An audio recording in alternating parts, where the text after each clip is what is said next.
What's up, y'all? This is Questlove, and at QLS, I get to hang out with my friends, Sugar Steve, Laia, Fontigolo, Unpaid Bill, and we, at Questlove Supreme, like to nerd out and do deep dives with musicians and actors and politicians and creatives and people that we feel really deserve that attention.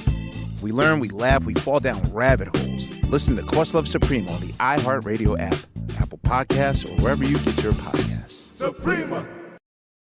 Hey, I'm Gianna Prudenti. And I'm Jamae Jackson Gadsden. We're the hosts of Let's Talk Offline from LinkedIn News and iHeart Podcasts. There's a lot to figure out when you're just starting your career. That's where we come in. Think of us as your work besties you can turn to for advice. And if we don't know the answer, we bring in people who do, like negotiation expert Maury Taheri-Pour. If you start thinking about negotiations as just a conversation, then I think it sort of eases us a little bit. Listen to Let's Talk Offline on the iHeartRadio app, Apple Podcasts, or wherever you get your podcasts. Want to know how to leverage culture to build a successful business? Then Butternomics is the podcast for you. I'm your host, Brandon Butler, founder and CEO of Butter ATL. And on Butternomics, we go deep with today's most influential entrepreneurs, innovators, and business leaders to peel back the layers on how they use culture as the driving force in their business. Butternomics will give you what you need to take your game to the next level. Listen to Butternomics on the iHeartRadio app, Apple Podcasts, or wherever you get your podcasts. Friendship is one of the most reliable sources of predictability that exists within human interactions. Professor of neurobiology at Stanford University. Dr. Huberman launched the Huberman Lab podcast, concentrating on neuroscience and other scientific topics. Neuroscientist, neurobiologist, Andrew Huberman. We could say this about any organism, but humans included. We need the feeling of safety and acceptance. If ever there was a practice that I wish every human being on the planet would do besides go out and view morning sunlight, it would be...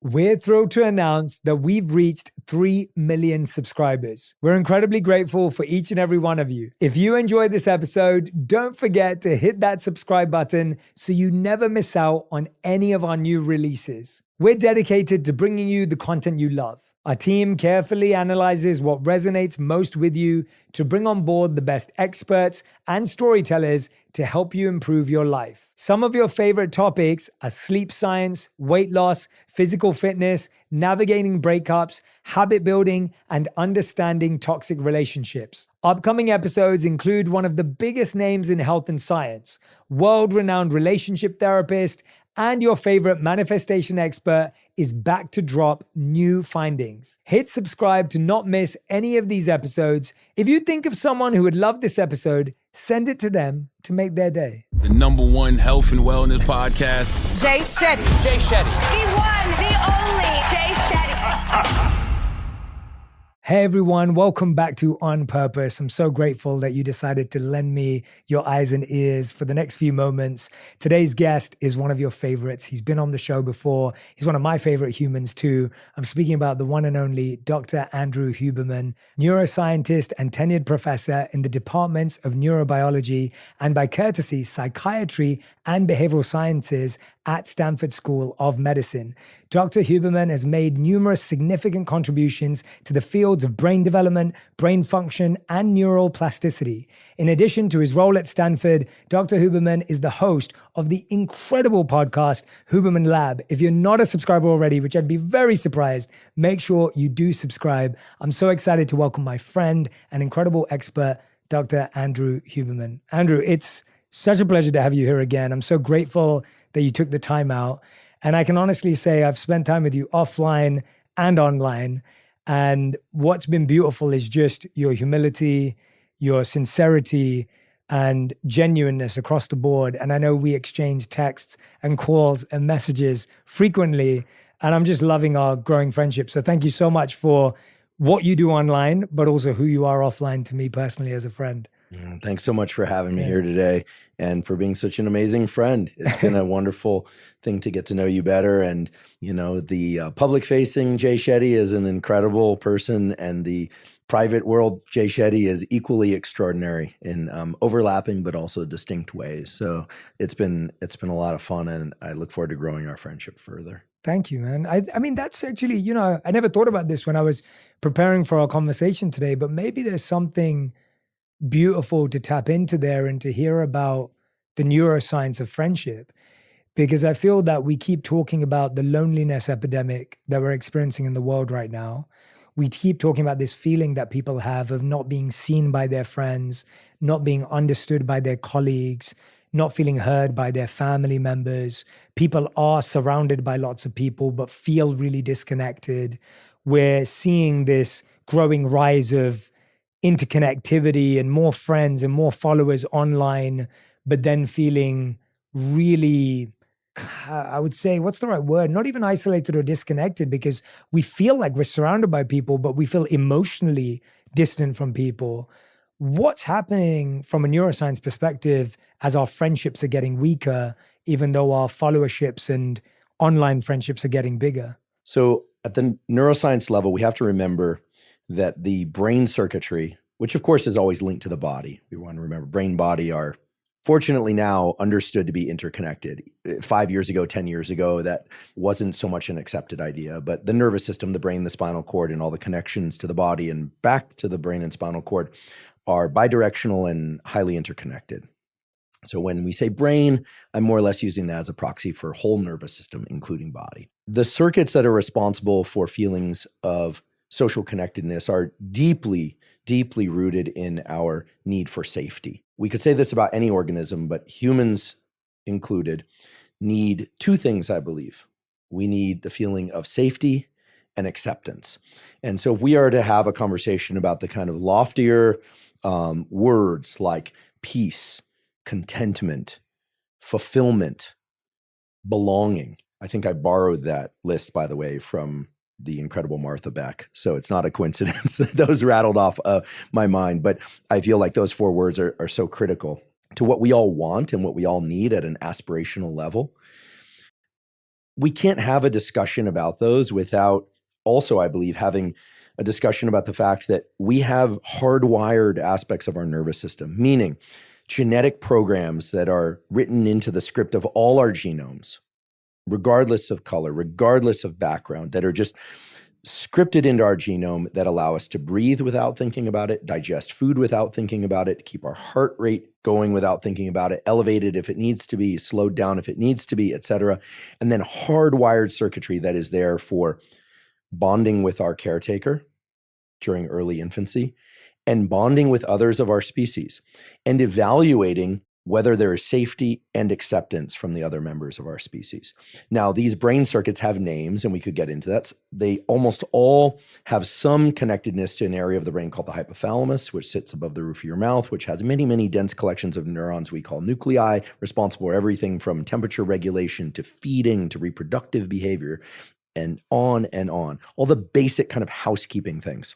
But connected to those brain areas are brain areas that are associated with evaluating whether one is safe or not. So safety and acceptance, then we can break down in the following way if we look at it through this neuroscience lens.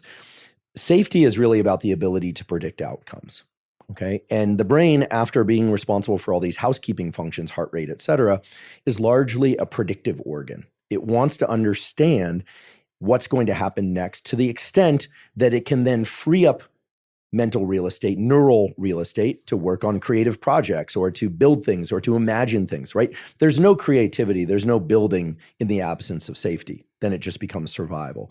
So the kind of older discussion, meaning in the 80s, 90s, and early 2000s, the discussion about the nervous system was we would hear about higher brain order functions and limbic functions, right? We would hear about kind of primitive lizard brain and more evolved brain. And all of that is frankly true. It remains true.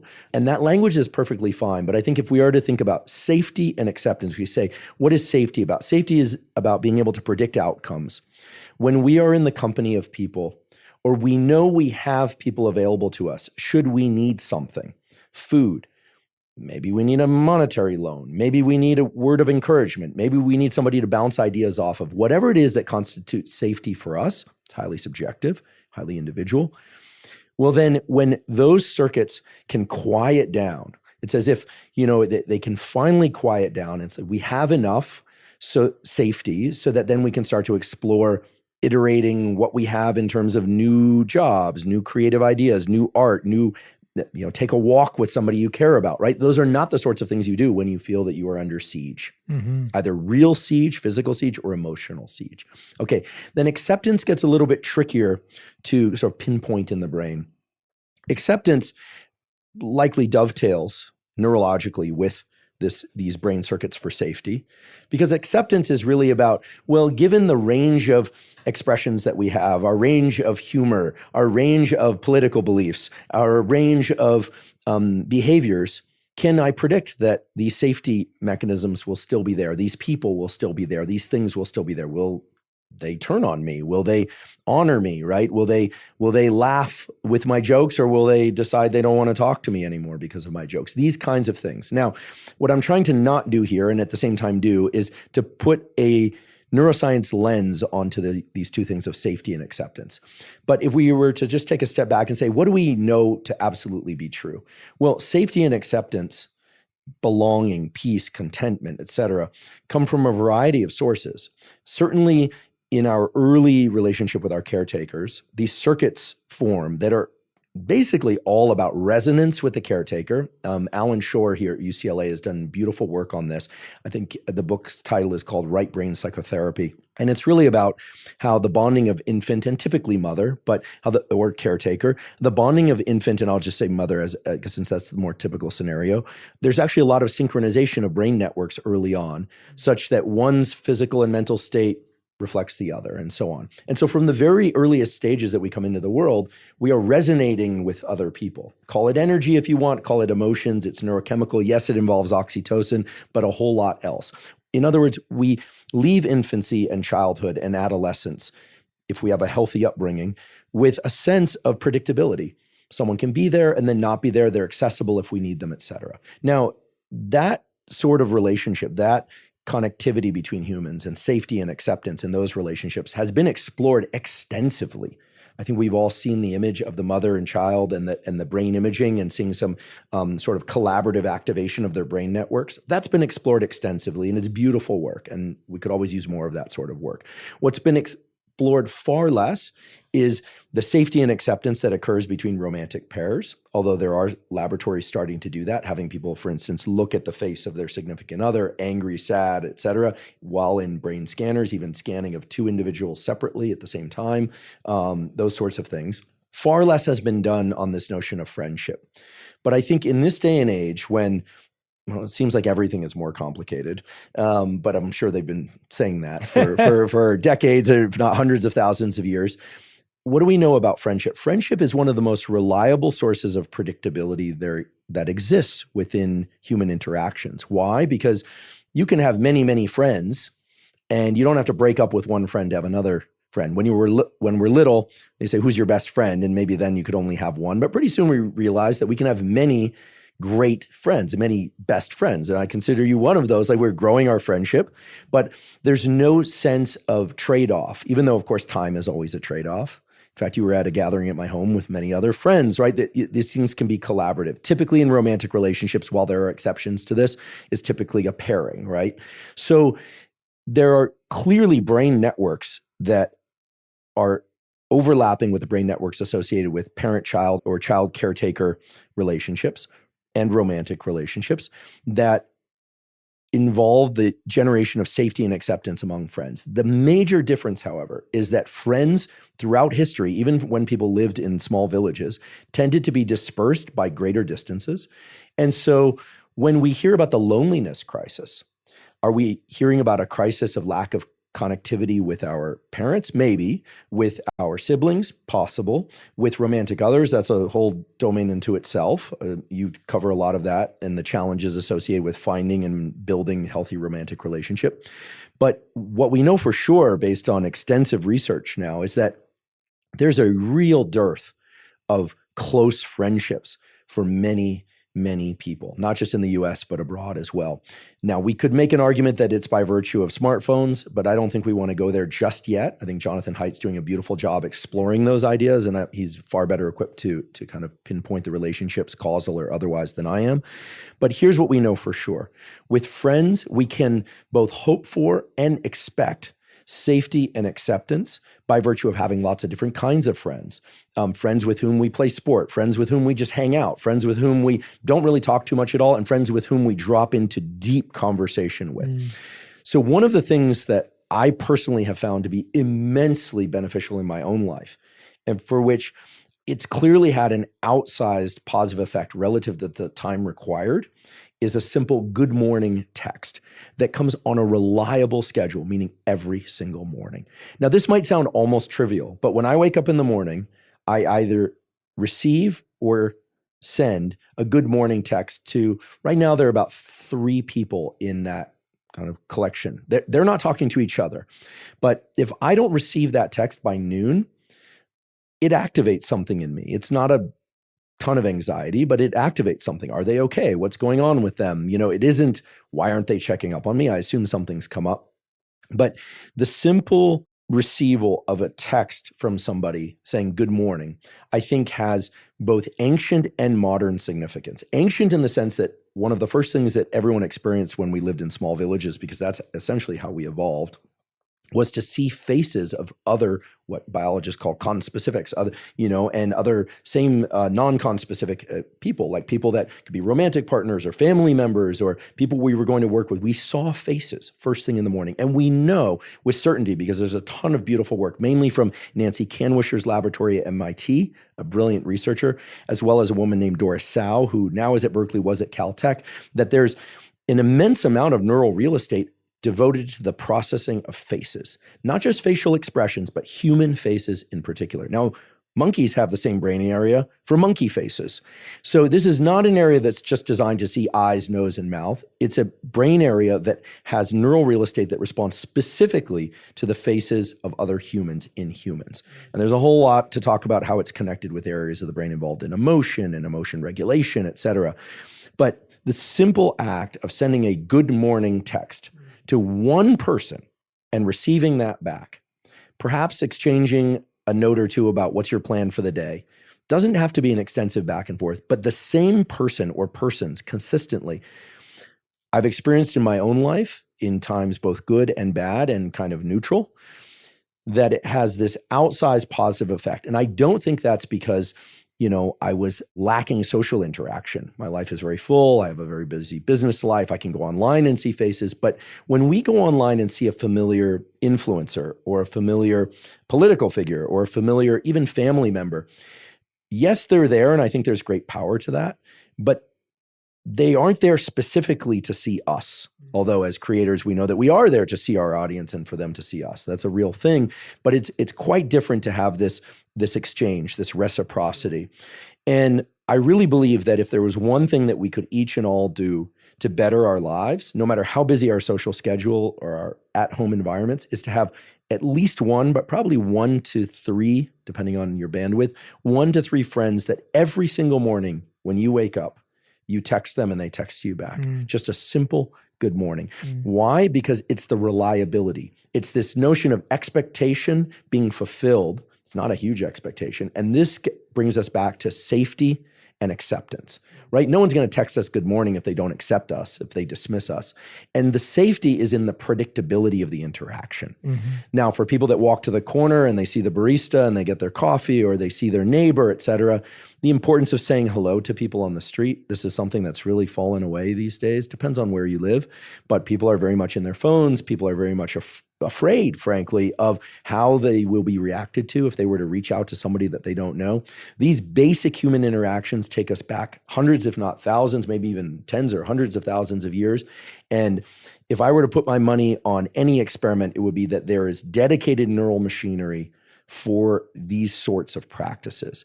And while social media has wonderful contributions and significance to make in the well-being of our lives, I truly believe that. I am absolutely certain that these simple practices, just as morning sunlight can profoundly affect our daytime mood, focus, and alertness and nighttime sleep, I think these simple practices of saying good morning by text each morning to the same person or people and receiving a text back sets something on the shelf like, okay, we're good to move forward through the day. Yeah. 2 things came to mind as you were speaking. Your habit of the text every morning makes me feel like you're getting to write a story with someone and for someone. And so there's this sense of someone knows my story. And now it's not like, oh, I speak to you once a month and we're catching up on everything that happened and you're missing the nuance and the texture and the detail. It's like, I'm getting to log my story in every day, which means I really feel this person knows me and I know them. So now when we do get together this weekend to break bread, I don't have to do that in between small talk. They're already aware. And now we're just almost connecting all the dots, as opposed to I'm now using my time with you to plot all the dots. So there's that sense of like story exchange, which I think is so important. I find that my friends who've known me the longest, but the ones that I also consistently text every day, they're the ones that I feel understand the tapestry of my life and I know theirs. And so now you're not just looking at dots on a wall, you're connecting the dots in that meeting, which I think is, I don't know, I'd love to hear how that works out from a neuroscience perspective. But the second thing that I was reminded by as you were speaking was, I feel like writing down, I always encourage a lot of my clients to do this, to write down a list of emotions they'd like to experience with people. So it could be things like adventure, discovery, comfort, humor, love, whatever it may be. Just write down a list. And then for each one, write down the name of a different person, ideally, that fulfills that need in your life. Because often I feel like we put a lot of pressure on our romantic partners or one person in our life to be all these things. And the truth is, no matter how phenomenal anyone is or how much they love us, they just can't be that. And so if you have, hey, I've reached out to this friend when I want some adventure because they love it too. If I want to see a sports game, this is the person I reach out to. And then do the same in the opposite way. Which one of those do you fulfill for your friends? What emotions do you help other people create? And I feel like if you look at friendship as a spectrum, as this broad set of connection points, rather than like, this is my best friend, as you were saying, or this is my number one friend, and we get away from hierarchy and we move more into a spectrum, I feel like that mixed in with the text today starts creating a much more healthier network of what connection means as well. It's also not just the same person doing the same thing every week. Yeah, I love the idea that by staying in contact regularly, we don't have to get caught up, and that then we can just drop into what's most meaningful on that particular day, and maybe even have more available to us to have a new experience, right? As opposed to just catching up. And then, of course, there are those friends that we catch up with and it feels like it was just yesterday. Definitely. But I'd be willing to bet that those were people that you spent a lot of day-to-day time activity with. You knew them from university, or you spent a lot of time just in the kind of everyday shared experience for a while. And then when you see each other again, it's like being right back there. The neuroscience of this hasn't been explored nearly enough.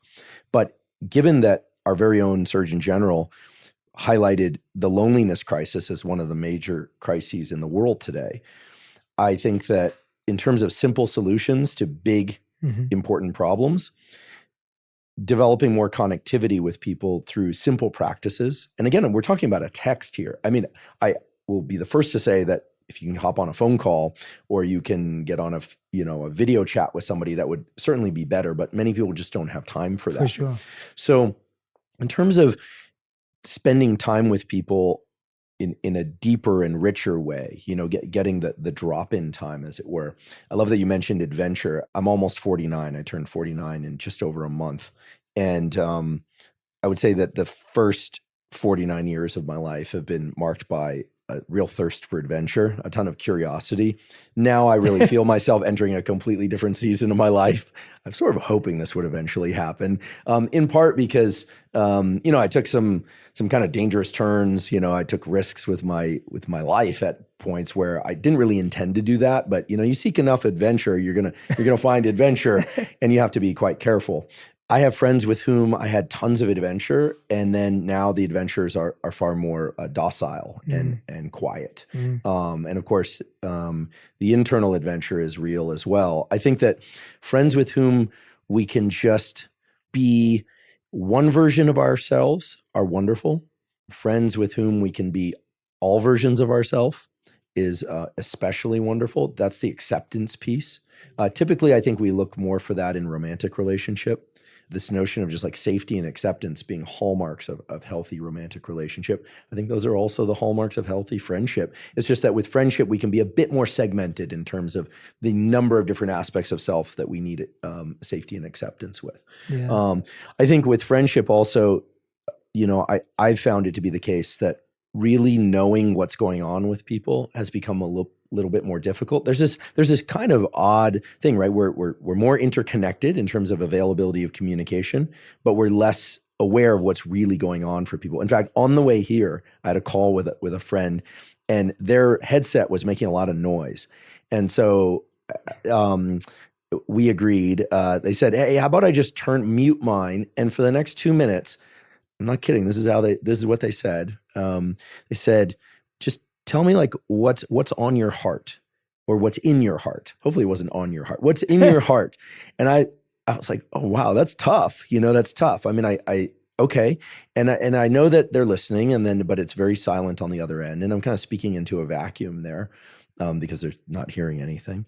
And then had maybe just 2 minutes before we curled up the hill because of the reception in the area that we're in, as you know, is always complicated, to just get feedback. It was very interesting. Like I realized that I felt close to them before, but just the notion that they would ask me that. How do I feel? Not what's going on lately, not, am I feeling good or bad, like evaluation of feelings, but just like what's going on. And I stumbled a bit at first, but I can realize in saying it now, like I'm quite moved by the fact that they would ask that of all things, as opposed to like, what's going on? What's your next podcast about? Are you coming to visit? That sort of thing. Yeah. And so like, I'm taking a lot of cues these days from people that make me feel very seen and accepted. You're one of them.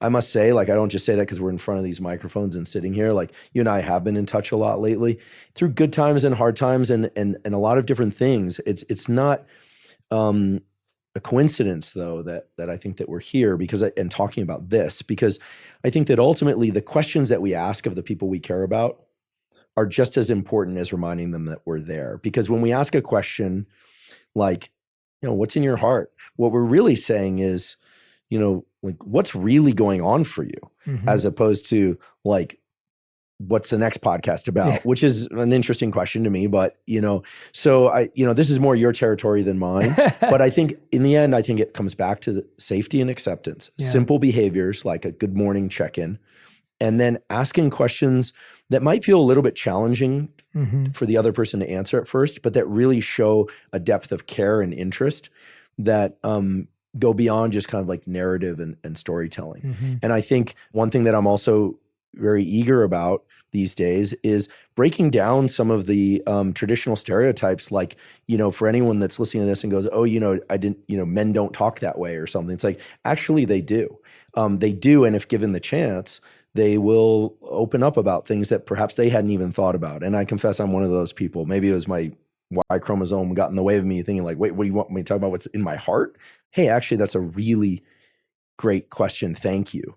And so I think this brings us back to these early circuits that are all about safety and acceptance, that are all about being able to predict things and basically to say, okay, I don't have to be vigilant. That's really what safety is about turning off the neural circuits for vigilance. Yeah. When we turn off the neural circuits for vigilance, we can start to direct our neural circuits, vision, auditory, whatever thoughts, towards an awareness of things that are both inside us and around us that keep us in that calm state. I mean, vigilance is associated with stress. Stress is associated with a narrowing of the visual field, a narrowing of the auditory fields.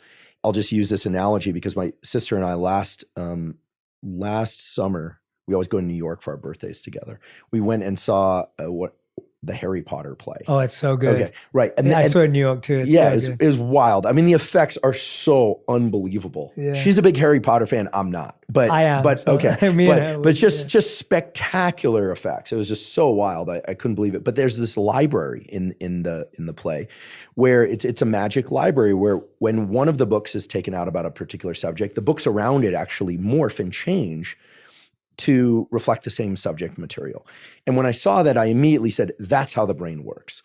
The way the brain works is a kind of pseudo-hypnosis. Hypnosis is about context and context setting and narrowing of context. All of us have such a wealth of historical, present, and future thinking cognition in our brains. But when we get anchored to a particular emotional state or topic, what ends up happening is that the available topics around it change in reference to how stressed we are. When we are stressed, all the topics, all the books on the shelf around that stress are about that thing and how to solve it. And actually, this is why stress enhances our memory for solving the things that can help us solve that particular issue. But guess what is given up? All the other distantly or not so distantly related topics that lend themselves to creativity, to thinking about novel combinations of things. This is why our friend Rick Rubin, I think, is such a spectacularly creative individual, because he spends a lot of time putting his brain and body into a state in which he can remain in contact with these other related or seemingly unrelated topics. Whereas when we're in a stressed mode, when we have to problem solve, when we are in vigilance, we absolutely narrow our cognitive fields, our visual fields, our auditory fields. We limit what we think is possible. And so I think great friendships, to bring it back to it, great relationships of all kinds have enough safety and acceptance in them that we can make our way through the practical constraints of the relationship in the day, the week, and the year, but that there's also a sense of creativity, that there are new elements allowed to be brought in because there's enough safety and acceptance that we can turn down those vigilance circuits. Absolutely. Hey, I'm Jack Beast Thomas, the host of a brand new Black Effect original series, Black Lit, the podcast for diving deep into the rich world of Black literature. I'm Jack Beast Thomas, and I'm inviting you to join me and a vibrant community of literary enthusiasts dedicated to protecting and celebrating our stories. Black Lit is for the page turners, for those who listen to audiobooks while commuting or running errands, for those who find themselves seeking solace, wisdom, and refuge between the chapters. From thought-provoking novels to powerful poetry, we'll explore the stories that shape our culture. Together, we'll dissect classics and contemporary works while uncovering the stories of the brilliant writers behind them. Blacklit is here to amplify the voices of Black writers and to bring their words to life. Listen to Blacklit on the iHeartRadio app, Apple Podcasts, or wherever you get your podcasts. Hey, I'm Gianna Prudenti. And I'm Janae Jackson Gadsden. We're the hosts of Let's Talk Offline, a new podcast from LinkedIn News and iHeart Podcasts. When you're just starting out in your career, you have a lot of questions, like how do I speak up when I'm feeling overwhelmed? Or, can I negotiate a higher salary if this is my first real job? Girl, yes. Each week, we answer your unfiltered work questions. Think of us as your work besties you can turn to for advice. And if we don't know the answer, we bring in experts who do, like resume specialist Morgan Sanner. The only difference between the person who doesn't get the job and the person who gets the job is usually who applies. Yeah, I think a lot about that quote. What is it? Like, you miss 100% of the shots you never take? Yeah, rejection is scary, but it's better than you rejecting yourself. Together, we'll share what it really takes to thrive in the early years of your career, without sacrificing your sanity or sleep. Listen to Let's Talk Offline on the iHeartRadio app, Apple Podcasts, or wherever you get your podcasts. Hi, I'm Essie Cupp, and I've spent the last 20 plus years knee-deep in politics and the news.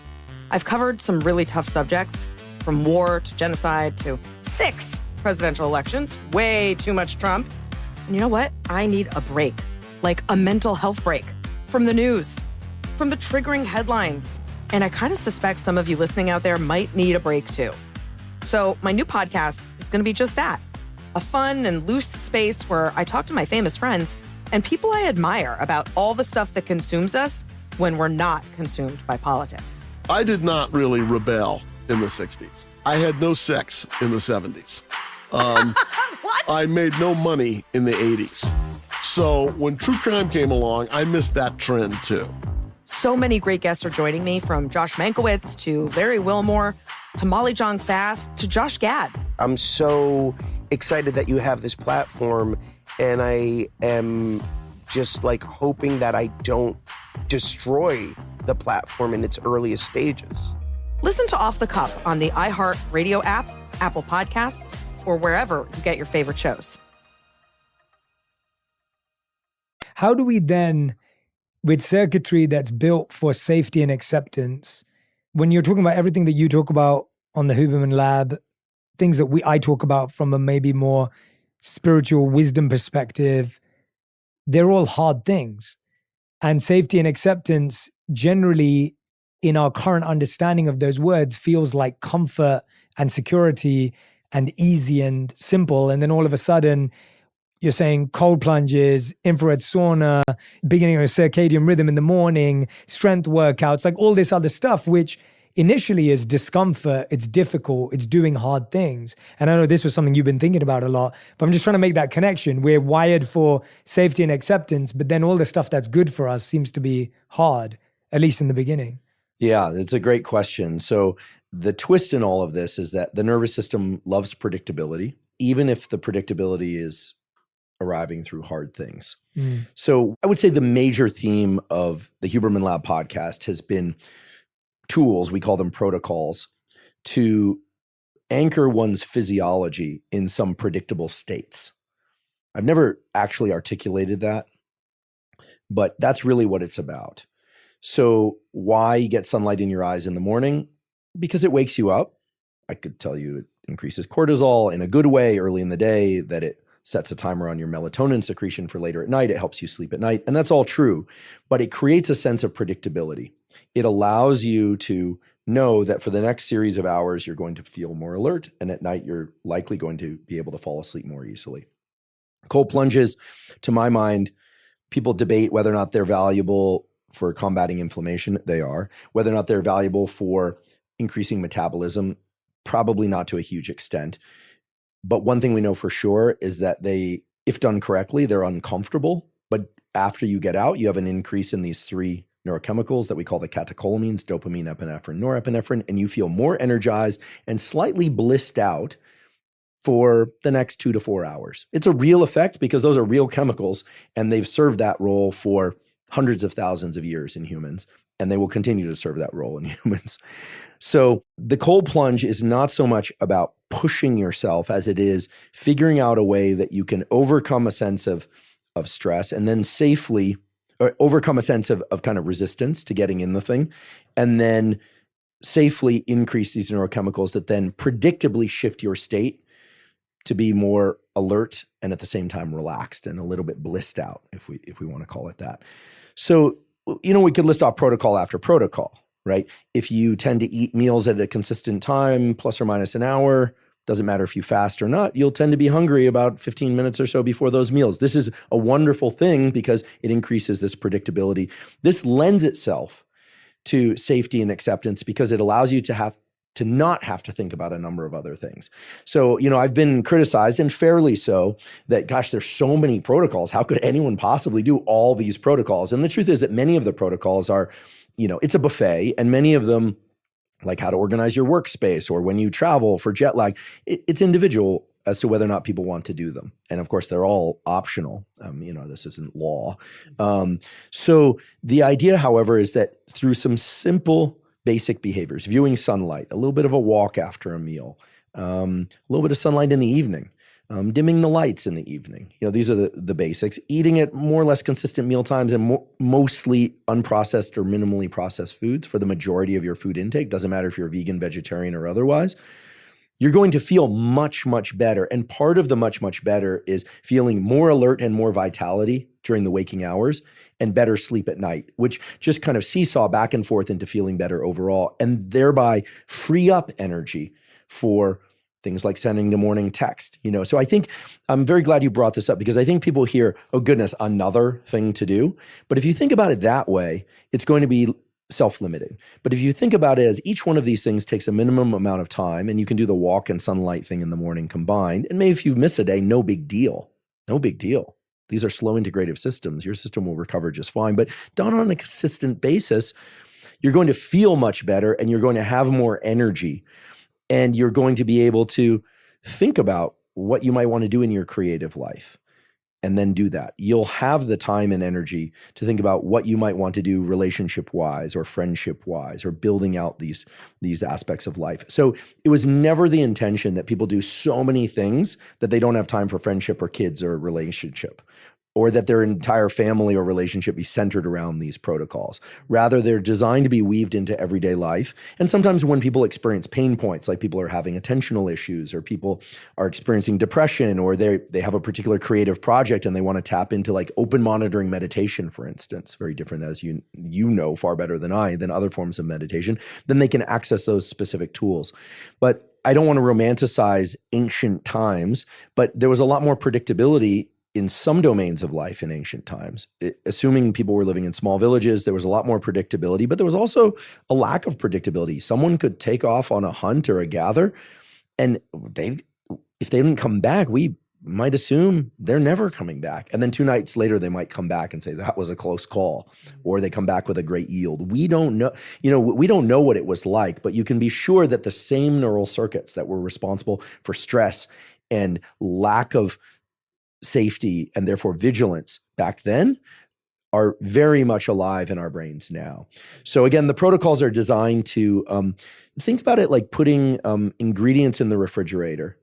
You don't know what you're going to cook, but you have a lot more available to you as options when you know that all the basic macronutrients are covered. All the bases are covered. And then you can start to think about what you would cook. Whereas if you've ever arrived late in a city, you get to your Airbnb or your hotel and you see like 3 or 4 things and one lousy pan and thing. Now you have to get the other kind of creative where you have to adapt. And we've all done the unhealthy option because that was the only thing, or fasted because that was the healthiest option. So I think what we're getting to here is that the human brain, like all animals need to know where they're going to sleep that night. I mean, a dog goes into a new environment and is like trying to figure out where's its spot. It's all about space. You talk to any expert dog trainer, they'll tell you, it's all about negotiating space. Can they touch you? Can they not touch you? Are they allowed to be near you? Do they have to stay afar? Can they go into every room? You look at small children foraging an environment, however rambunctious or calm, they're trying to figure out like, what am I allowed to do here? What am I not allowed to do here? Sometimes by testing us. As adults, we do the exact same thing. We need to know where we are. We need to orient in space and in time. And then we need to know like what's available to me. Where am I going to stay tonight is one of the most fundamental questions that we ask ourselves every single day, except if you know where you're going to stay tonight, you don't ask yourself that and you have mental real estate to devote to other things. So what we're really talking about here is kind of bookending the extremely basic fundamental drives of the human brain for safety and acceptance. And then at the very other end is these aspirational things that we all seek, right? These notions of connectedness, of purpose, of fulfillment, of peace. Again, I'm borrowing from Martha's beautiful list because I think it's so fundamental and it captures most, if not all, of what we all seek. But I think that, we get very much caught up in the how to reach goal A or B, how to write the book, how to make the money, how to grow a social media account. And we forget that at the core of everything is our relationship to our surroundings, to our inner landscape, and to each other. And it always comes back to safety and acceptance. And where we feel uncomfortable, where we feel like we didn't do things right or others didn't do them right for us or to us, it always boils down to those two things. Yeah, you've reminded me of a question I often ask people is, what's your most repeated thought? Because when I was looking at the research on thinking, the idea was that not only were we having a lot of thoughts every day, but a lot of the thoughts we have are repetitive. And going back to your point on protocols, I feel like the reason we have repeated thoughts is because we haven't yet built a protocol to help that thought go away. So if you built a protocol like, I know where I'm sleeping tonight, you're now no longer having that thought of where am I sleeping tonight? And we may be asking ourselves a very different thing today because we figured out where to sleep, but we might be thinking like, how am I going to pay that bill? How am I going to deal with that issue at home? What should I say to my kid? Whatever it is, right? We all have different challenges. Everyone has a different set of issues that they're struggling with or dealing with. And because we haven't created a protocol, we keep asking that question. And that question then creates panic and creates anxiety and creates stress and eventually could lead to burnout if someone just keeps propelling that thought and doesn't create a protocol. So I love the idea that people should build the protocol that links with their most repeated thought rather than having to think, oh God, I've got to do 25 things. It's like, well, no, what is the thing that is keeping you up at night? Or what is the thing that's causing you the greatest anxiety? and try and solve for that. It's like if you're out of milk, you go and buy milk. You don't say, I've got to buy 25 other things. You just go fill the part of the refrigerator that's empty. Does that align? Or? Yeah, absolutely. I love what we're bridging over and over here is the very practical foundational elements of safety with these aspirational things. You know, I'm a big believer in physiology driving mental states. They go the other way too. Emotional states drive physiology. It's bidirectional, of course. One of the reasons why I've been so emphatic about respiration protocols is my lab published a clinical trial on this in collaboration with David Spiegel in our Department of Psychiatry, which basically could be summarized the following way. If you emphasize exhales, you tend to calm down, meaning you make them longer, more and intentional. Normally, we inhale actively and we passively exhale. Other species do it the other way around, some other species. If you deliberately emphasize your exhales, the duration, the intensity, or just even control the exhale actively, your heart rate slows. When we emphasize inhales, we don't necessarily have to do hyperventilation or tumo breathing or anything like that. We could, but those forms of breathing tend to bring up our activation state, and they emphasize inhales both by virtue of vigor, duration, or just putting more conscious attention to them. And there's a reason for this. It's called respiratory sinus arrhythmia. It's an actual phenomenon that links the heart and the vagus nerve and our diaphragm and our lungs. It's a beautiful mechanism. When I'm overthinking at night and I want to fall asleep, I start doing long exhale breathing through my mouth. Now, sometimes I'm out. I just fall asleep. I know that because I wake up sometime later, realize it worked again. Other times it doesn't work so well, right? And one of the most common questions I get is how to turn off repetitive thoughts. Now, there it's a bit of a skill because, you know, frankly, repetitive thoughts oftentimes are serving an adaptive purpose, but we can get stuck on them, right? Or they can get stuck in us. I don't know which one it is. But one of the reasons why I'm such a strong believer in people doing a practice like Yoga Nidra, which, you know, and I must say, I know I've upset to some extent some people by coining something very similar, non-sleep deep rest or NSDR. I want to make very clear that I have the utmost respect for Yoga Nidra as an ancient practice. Neither Yoga Nidra, of course, nor NSDR were anything I developed. It's just that NSDR, it's a little bit different in that it removes intentions and it tends to involve a little bit less of some of the linking of chakras and things like that Yoga Nidra does, with no specific purpose in mind behind designing that way, except to be able to adapt it to the laboratory context. Okay, what do we know about, let's just call it its original name, Yoga Nidra. The goal is to stay awake, to be conscious while deliberately relaxing the body. That's a very useful practice. Feels similar to meditation in a way, could be called a meditation, but it has some distinct benefits. First of all, a beautiful study that was done in Denmark at a medical school in Copenhagen showed that people that do a Yoga Nidra practice get a 60% increase in baseline dopamine levels in the basal ganglia, a brain area that's associated with the preparation for movement and the withholding of movement. So it essentially can be looked at as a practice that changes neurochemicals in the brain that restore mental and physical vigor. That's how I think of Yoga Nidra. It's sort of like sleep. There are some studies emerging, including some that I'm planning with Dr. Matt Walker at Berkeley, one of the preeminent sleep researchers in the world, that are going to explore whether or not little pockets of the brain are actually sleeping or in rapid eye movement sleep-like states during Yoga Nidra. If you think about rapid eye movement sleep, just as a very relevant aside, it's a state in which the brain is very active and the body is completely still, much like Yoga Nidra.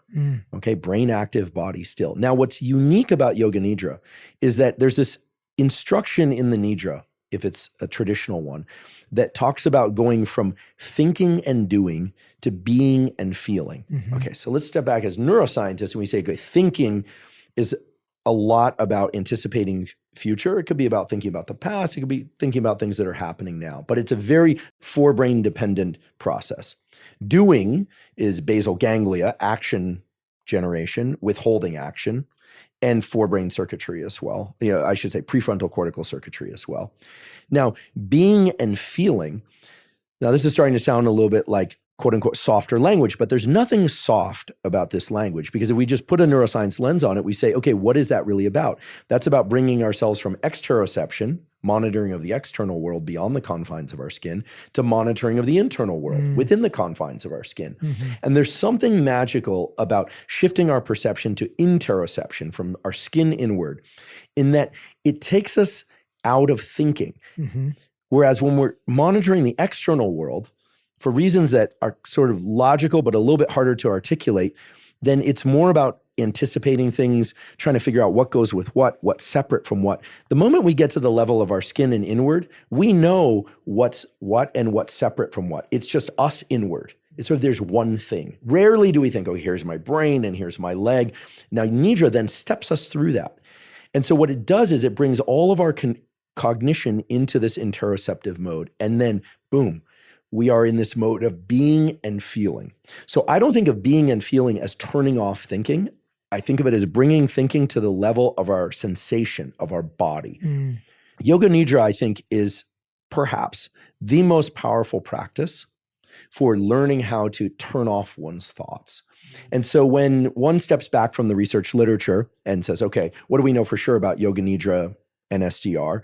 We know that this can be done for 10 minutes, 20 minutes, 30 minutes, or an hour. We know that it can very reliably improve levels of wakefulness, cognition, and vigor post-Nidra. We know that it restores dopamine levels to a marked extent in the basal ganglia. We know that the brain goes into little pockets of sleep-like states. This needs to be explored further. And we know that it mimics rapid eye movement sleep. And we know that people who do it find it easier to make themselves fall back asleep should they need to. And they develop much stronger powers of autonomic regulation, their ability to take themselves out of stress if they need to. I mean, if ever there was a powerful practice, Yoga Nidra is that practice. And so when I step back from the landscape of practices that can help us turn off thinking or et cetera, this is probably a good time to just, mention that, meditation I view as an exploration of one's own consciousness. I also view it as a perceptual exercise, shifting one's perception to a particular location as opposed to just wherever the mind may take it. Put simply, it's far more profound than that, as you know, and as many know. But meditation has been shown to reduce stress, improve focus, improve memory. I'm thinking mainly of the studies by Wendy Suzuki's lab at NYU. I'm thinking of the studies that were done out of the University of Wisconsin that are talked about in Altered States, which is a wonderful book, and the work that you've talked about in your books. When I think about Yoga Nidra, non-sleep deep rest, it's really about restoring mental and physical vigor and getting better at regulating one's own autonomic internal kind of hinge, going back and forth between sympathetic and parasympathetic, that, kind of fight or flight and rest and digest, alert and calm, learning how to adjust that in a conscious way.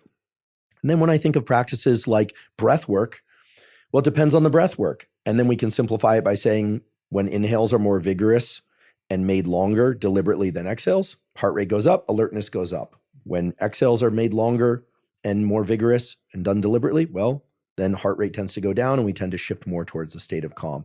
And then, of course, there's hypnosis. And hypnosis to me is self-hypnosis, which is a clinical tool that David Spiegel and others around the world, but mainly David Spiegel and his father, popularized within the formal field of psychiatry.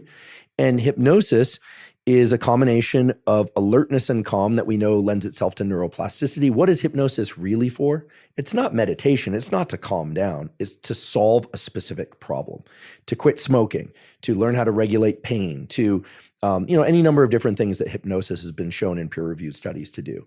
So when I step back, I say, okay, meditation, non-sleep deep rest, aka Yoga Nidra, or I should say Yoga Nidra, aka non-sleep deep rest, breath work, and hypnosis. Well, now we have a kit of tools that are available to us to kind of adjust our internal state. And any one of those could be used to turn off thinking. But the most powerful one, in my opinion, and by way of experience and sort of how I'm viewing the research literature, I'm sure there are others out there that would disagree with me, and that's fine, is Yoga Nidra. If ever there was a practice that I wish every human being on the planet would do besides go out and view morning sunlight, it would be Yoga Nidra. And of course, this has been available for thousands of years. And unfortunately, it has not gotten the traction worldwide that I think it deserves.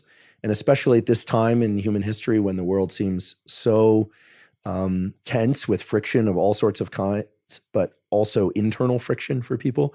I think it's just, it's something that I really really want to shine a light on as a tremendously beneficial tool for turning off thoughts when it's necessary, and for accessing, some people call these atypical states, but most people go from sleep to waking and sleep to waking without really an exploration of what those different states are like. So in any event, forgive me for being long-winded. Not at all. But those are the tools that when I step back and I say, where is there great neuroscience and physiology to support their use?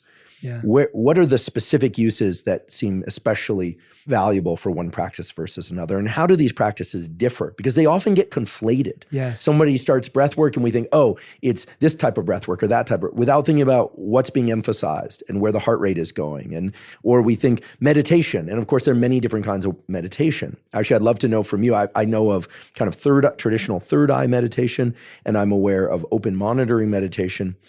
What are other sorts of meditation do you do? As you mentioned, there's breath work, there's visualization, and there's mantra or sound. So the meditation on the repetition of sound, whether that be natural sounds, whether it be instruments, or whether it be the repetition of mantra in your own voice, or the collective chanting, which it's done through ancient times, of the collective chants of sacred sounds. It's considered one of the forms of meditation. And it almost feels like a humming kind of cocoon effect of being kind of surrounded by this sound that's repeated again and again and again.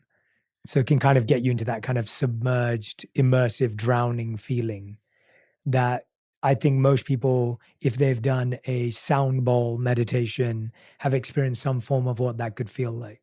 And again, you're getting into that atypical state. But going back to what you were saying, what really resonated for me and what I've always appreciated about your work, Andrew, and I said this last time you came on the show, is this connection between these ancient practices and the modern neuroscience to back it up. Like when you've talked about many, many times about sunlight in the morning, I mean, Surya Namaskar, which I mentioned last time, is sun salutations. That is the practice that you would do when you wake up in the morning and you salute the sun. And it was this idea of allowing the sunlight to enter in through your eyes. And now you're talking about yoga nidra at the end of the day to go to sleep. Again, to me, it's you've found this way of not only broadcasting and helping people come to these practices, but helping them be translated into modern day language, which I think is so needed, with a scientific backing. And going back to yoga nidra, I can personally say, just from a personal practice point of view, I had a surgery 2 years ago, and I was in so much physical pain during that first month of recovery. The only way I could go to sleep was through yoga nidra, because the thoughts of pain and of stress and of potential re-damage or whatever it may have been was so high that state could only be lowered through yoga nidra. And when I'm jet lagged and I'm traveling across the world, yoga nidra is my go-to to be able to switch off in a new country when I'm like, gosh, I'm going to be up all night. Will I make it to my work thing tomorrow? Yoga nidra completely allows me to remove those thoughts and allow myself to fall asleep. So I use it all the time.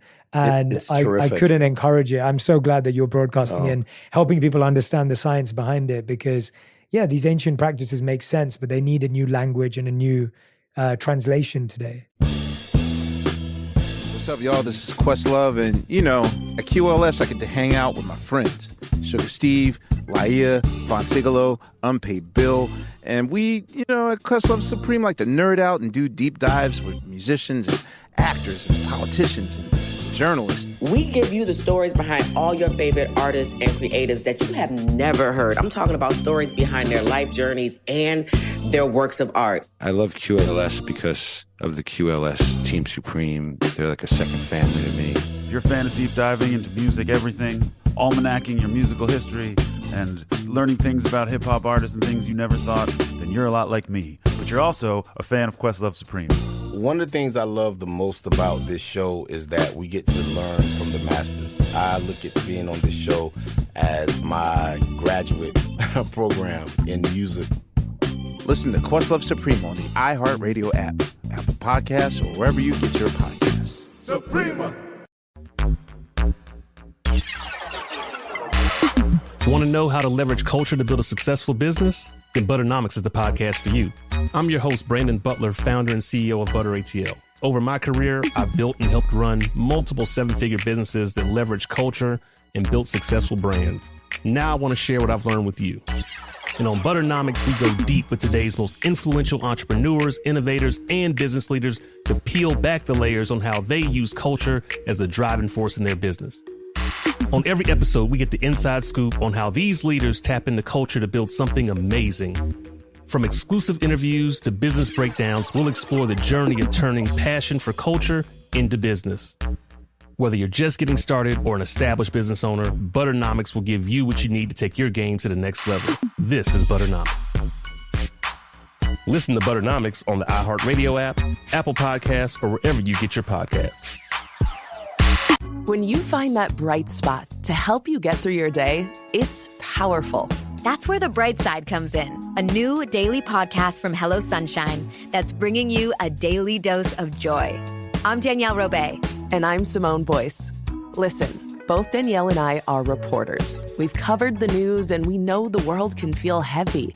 But the Bright Side podcast is a space to have a little fun, to learn something new, and get into some friendly debates. That's right. Join us 5 days a week to see how life can look from the bright side. We'll hear from celebrities, authors, experts, and listeners like you. Whether it's relationships, friend advice, or figuring out how to navigate life's transitions, we'll talk through it all together. Listen to The Bright Side from Hello Sunshine every weekday on the iHeartRadio app, Apple Podcasts, or wherever you get your podcasts. Yeah, Yoga Nidra has such similarity to rapid eye movement sleep. As far as we know, it's not the exact same brain state, but the similarity again is mind alert, body still, which is exactly what happens during rapid eye movement sleep. And we know rapid eye movement sleep is essential for formation of memories, for uncoupling of negative emotions from previous day experiences. It tends to be more enriched in the later parts of the night and so on. For me, Yoga Nidra is the practice to do when I wake up in the morning, but I don't feel completely rested. I'll do anywhere from 10 minutes to 30 minutes of that. And then in the afternoon, instead of a nap, I'll do Nidra. And sometimes I'll fall asleep, admittedly. And then if I wake up in the middle of the night, Nidra is my solution. I think that mind active, body still is such an interesting and frankly unusual state, unless we're in rapid eye movement sleep, that most people, until they try it, can't really appreciate the immense value that it brings. But the beautiful thing is it works the first time and it works every time. Yeah. Our mutual friend, Rick Rubin, we're both lucky enough to know him and to spend a little bit of time with him. And Rick has a practice that he does. I know because I went and visited him last summer, and he would just sit there with his eyes closed and his body very still. And at some point I asked him, like, what are you doing? And he said, well, I'm thinking. And I said, what's the benefit of doing this? And he said, well, I come up with ideas this way. And I thought, oh, that's interesting. And it immediately rung a bell. I had a guest on my podcast. It was actually the first guest ever on my podcast, a professor by the name of Dr. Carl Deisseroth. He's an MD and a PhD. He's the world's arguably top bioengineer in the field of neuroscience. He's also a psychiatrist, so he sees patients. And he also has raised 5 children. He's one of these phenoms. His wife's a neurologist at Stanford that, is a remarkable person, very deep thinker. And I was talking to him on the podcast, and he said that he has a practice whereby at night, after his kids go to sleep, he sits at the table or on the couch, stills his body completely, and forces himself to think in complete sentences for about an hour. And I thought to myself, whoa, that's a wildly unusual practice. And I said, what is it about? And he said, well, that's how I structure my ideas. That's where new ideas come to me. So Carl's doing that, Rick's doing that. You start looking back through history, you find out that Einstein had a walking practice that then my father's a theoretical physicist, so this is where I learned this, but presumably this is verifiable. I'm sure someone will tell me it's not true, but enough people have told me it is that I'm inclined to at least describe it, where he would walk, then stop, and allow his thoughts to continue as if in motion. Mind active, body still, and then repeat. So this is a very unusual state of mind that I think has real value. And we know in sleep, rapid eye movement sleep and the associated dreams are where we work out a lot of novel solutions to hard daytime problems. And I can confidently say that the field of neuroscience can say so much more about the different states of the mind in sleep than we can about the states of the mind in waking. It's kind of amazing. It's 2024. We know all this information about different brain areas. What happens when you stimulate this, these neurochemicals and that. And yet we have words, stage 1, 2, 3, 4, rapid eye movement sleep, slow wave sleep. We have real mechanistic understanding of the states of the mind and body in sleep, and very, very little language to describe like the state of mind that we happen to be in right now. So we can talk about hypnosis, which is a narrowed context, calm but alert, in which neuroplasticity, brain changes are more available to us. This is supported by clinical and research data. We can talk about being attentive. We can talk about being stressed. But if you think about like, it's not like very crude understanding. And so when I think about practices like body still, mind active, or even, something that I found immensely beneficial. Every Sunday, I try and take a long hike or walk, and I try and just let my mind spool out whatever ideas it happens to have. I like to think it's accessing some subconscious that's been, kind of packed with ideas and experiences during the week. But what do we call that? I call it a walk or a run or a hike. But I think that the different states of mind that we can go into during the day need more attention, not just from neuroscience researchers, but from people in the fields of meditation, people in the fields of health and wellness. What are the different states of mind? And so I would say that the last, really 40, but, 30 mainly, but 5 or 6 years of my life, I've been a public educator in the realm of trying to teach people ways to harness their physiology in ways that serve them best for mental health and physical health and performance. But I'm now starting to get very, very curious about how to evolve this thing that we call brain states and our understanding of, not just through language, but really understanding how to bring our mind into sharp focus, how to be in the best state of mind for connectedness, when to turn off empathy, when to turn on empathy. I mean, these are all circuitries within us that are possible. And of course, we have variation among us as a species as to whether or not we lean more towards logical thinking or empathic, affiliative thinking, these kinds of things. But, I really believe that, people like you, Jay, have an important role to play, and that the conversation between neuroscientists, people who have knowledge of meditative practices like yourself, there's real value in the overlap. And you said, that you were grateful that we're talking about these things, ancient practices and what they might mean. If I've learned anything, and I think I'm finally old enough that I can make that statement, if I've learned anything in my life, right, hopefully my life will continue. But if it, should I go someplace else before I anticipate? I think it's become very clear to me that whether or not you're talking about yogic tradition, or you're talking about neuroscience, or you're talking about traditional medicine or some of the more alternative medicines, the overlap in those Venn diagrams is where the real money is. And I don't necessarily mean financial gain. I mean, that's where the great ideas are. Fully agree. So I'm perfectly happy to talk about yoga nidra, NSDR, brain circuits associated, dopamine, basal ganglia, because ultimately, if I'm here to do anything, it's to try and bridge these silos and bring people's awareness to the fact that we've all been talking about the same thing, and we're all seeking the same things: safety, acceptance, creativity, these connectedness, purpose, fulfillment. These loftier ideals start with having our physiology in a place where we can reliably move forward, not have to worry about certain things. And then a little space opens up, and so on and so forth. But I think there's a real calling now for anyone that's interested in the brain, anyone that's interested in health, and anyone that's interested in humanity to really start paying attention to the overlap in the Venn diagrams between REM sleep and waking states, between ancient practices and modern practices. And I should warn that person or those people, you're going to take some heat, but ultimately the ability to go between these silos and to bridge them, as we're trying to do now, and hopefully are making some ground in this, I believe we are, is going to serve humanity very, very well, because it's just been too long whereby people are holding back knowledge, the secret of some chemical, the secret of some practice. There's no secret. The secret is they all work to some extent. The question is, what are the commonalities? What are the mechanisms? And what are the practices that allow people to bring their brain and body into the state that best serves them and other people? Yeah. And it's accessible, but we have to have a slightly open mind about the language. We have to give up the ego saying, oh, that's my practice, that breath work is the domain of my school or my thing. And frankly, those arguments aren't working anymore anyway, because information is so freely available on the internet. So in any case, there's a little bit of editorializing there, I realize, but it's also a calling to anyone that's interested in the mind and in the brain that, neuroscience is no longer the unique domain of neuroscientists.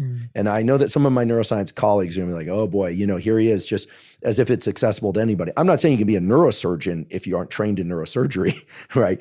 But I'm not saying that you can be an advanced meditative practitioner without putting in the hours. What I am saying is that there's overlap in the Venn diagrams of these different fields. For sure. And the more collegiality, the faster and further we're going to go as a species. Well, I think it goes back to what you were just saying a few moments ago, that we only have a language for, and I'm going to put an umbrella term here, but we only have language for the extremes of experience. So what you were saying is when you're on a hike or a walk, you don't have a term for what that feels like, because it's not an extreme of being asleep or being awake. It's kind of like this in-between cerebral state that we don't have a language for.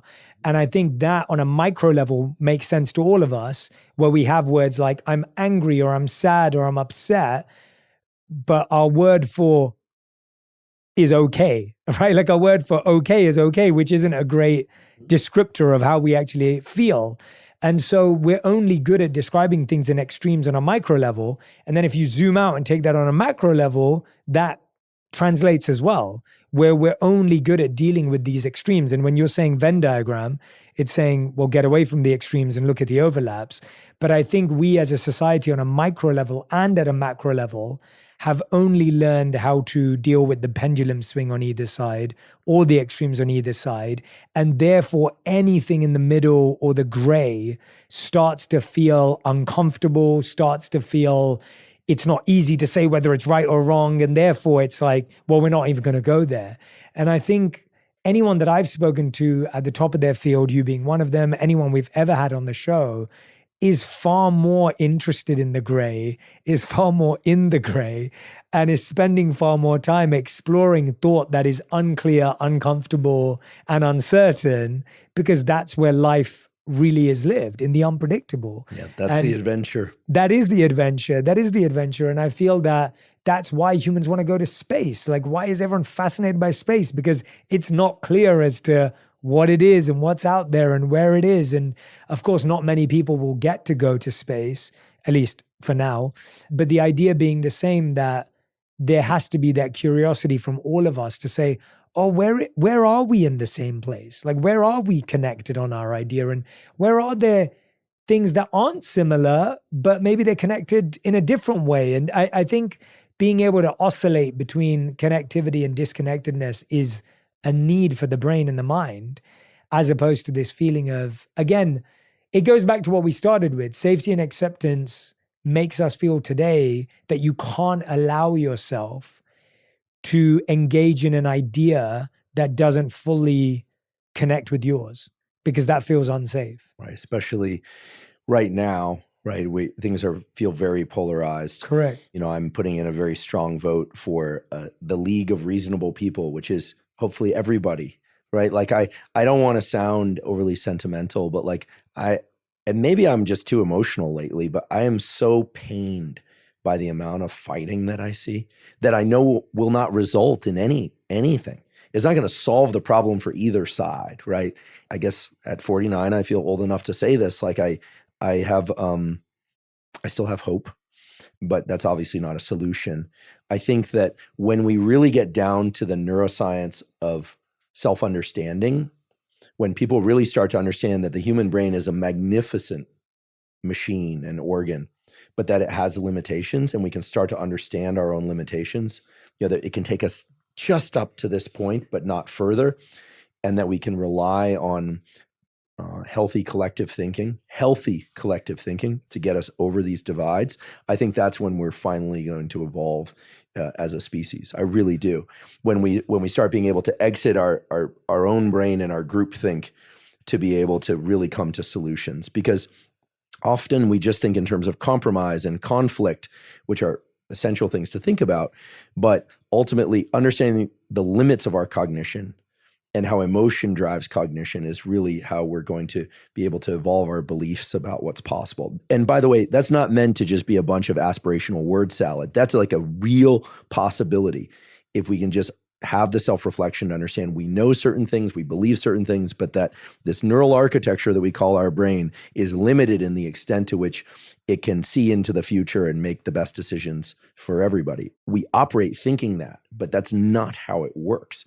And of course, we can't look to any one individual to solve the problem for everybody. Now, will it be AI? I don't know. That involves a lot of trust in AI. And these large language models are trained in many ways the same way that a neural network, it trains itself up, how a young brain develops and makes sense of the world. So I don't have any immediate solutions. What I do have is a piece of neuroscience knowledge that was at least new to me that most neuroscientists aren't aware of, but I think this is one of the most important discoveries in the last 100 years of neuroscience.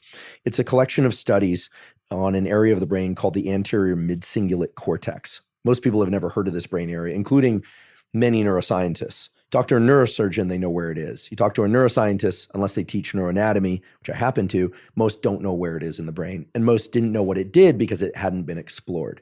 And then a colleague of mine at Stanford School of Medicine named Joe Parvizi did an incredible study where he was doing neurosurgery and stimulating different brain areas as a means to try and find the location where he needed to do the surgery. And he stumbled upon an area called the anterior mid-cingulate cortex where if he stimulated with an electrode, people, because they were awake during the neurosurgery, would report feeling as if there was some conflict pressing on them. One even described it as, I feel like I'm driving into a storm, but I feel ready. I can do this. Others reported a different set of words, but the words essentially converged around the same set of subjective experiences, which are, I feel challenged, but I can do it. This kind of forward center of mass. And then other studies, separate laboratories, discovered that people that take on a new practice that's challenging for them, their anterior mid-cingulate cortex grows in volume. Other people who fail to successfully engage in a regular challenging activity, the anterior mid-cingulate cortex didn't increase in volume in the same way. So very interesting brain structure. And there's, I would say, about a dozen or so really quality studies in humans, a bunch in animal models, but there are a bunch in humans that point to the anterior mid-cingulate cortex as a site in the brain associated with the feeling of tenacity and willpower to push through. It's heavily interconnected with the dopamine reward system, heavily connected, frankly, with a lot of different brain areas. It's a hub for a lot of inputs and outputs.